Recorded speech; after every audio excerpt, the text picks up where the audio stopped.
As inteligências artificiais de hoje em dia, elas conversam, criam arte, parecem até que entendem o mundo de um jeito quase humano. Só que essa semelhança toda levanta uma questão fundamental que a gente precisa investigar.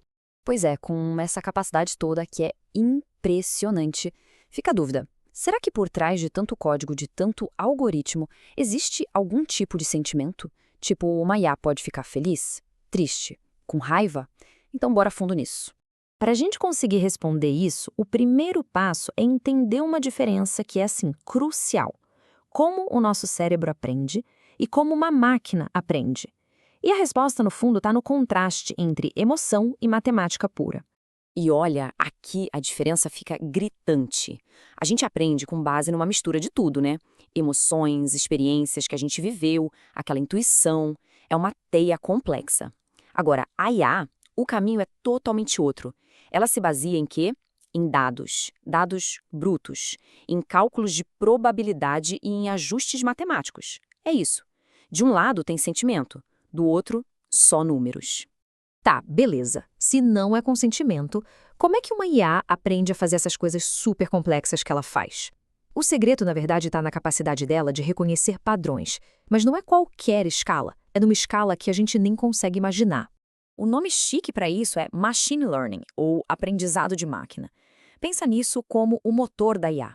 É o que permite que ela vá melhorando sozinha, sabe? Basicamente, ela se treina usando os dados que recebe, sem precisar que um programador vá lá e escreva cada regrinha na mão. Certo. E como é que esse ciclo funciona na prática? Bom, é um processo de tentativa e erro, só que numa velocidade, e numa escala que, sério, a nossa cabeça mal consegue processar.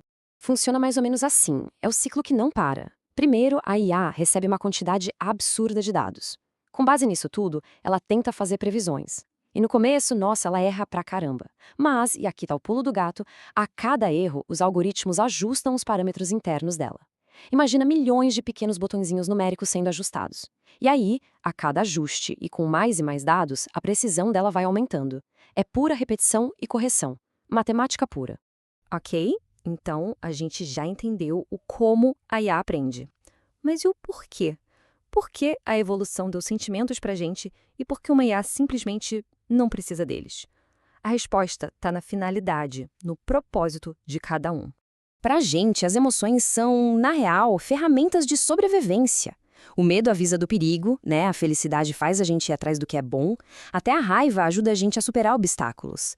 São as emoções que nos motivam e guiam nossas decisões, todo santo dia. Agora, a IA, bom, ela não tem um corpo para proteger. Ela não tem desejos, não sente dor, não tem nenhum objetivo próprio.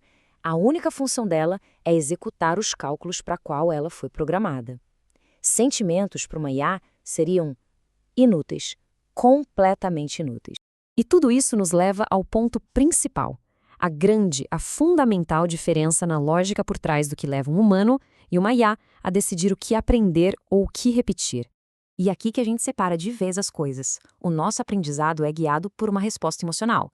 Poxa, isso me fez feliz, então vou fazer de novo. Já o da IA é guiado por uma resposta estatística. Essa resposta teve 92% de precisão, então vou ajustar os parâmetros para chegar mais perto disso. É a diferença brutal entre sentir e calcular. Então, o resumo da ópera é o seguinte: por mais que pareça que a IA pensa, o que ela está fazendo de verdade é calcular. Calcular a probabilidade da melhor resposta possível com base em todos os dados que ela já viu. Pensa nela como uma calculadora de palavras e imagens, só que absolutamente sofisticada. E é exatamente por isso que, mesmo sendo tão capaz, uma IA não tem consciência. Ela não sabe que existe, ela não tem emoções para sentir o mundo, não tem opiniões próprias e, talvez o mais importante, não tem intenções. Ela é uma ferramenta poderosíssima, mas ainda assim uma ferramenta, não é uma mente. E isso tudo deixa a gente com uma reflexão final, né? Sabendo que o que temos em mãos é uma ferramenta de cálculo poderosíssima e não uma mente com consciência, como é que isso deveria mudar a forma como a gente usa, regula e integra essa tecnologia no nosso dia a dia? Porque a resposta para essa pergunta, bom, ela vai definir a próxima era da humanidade.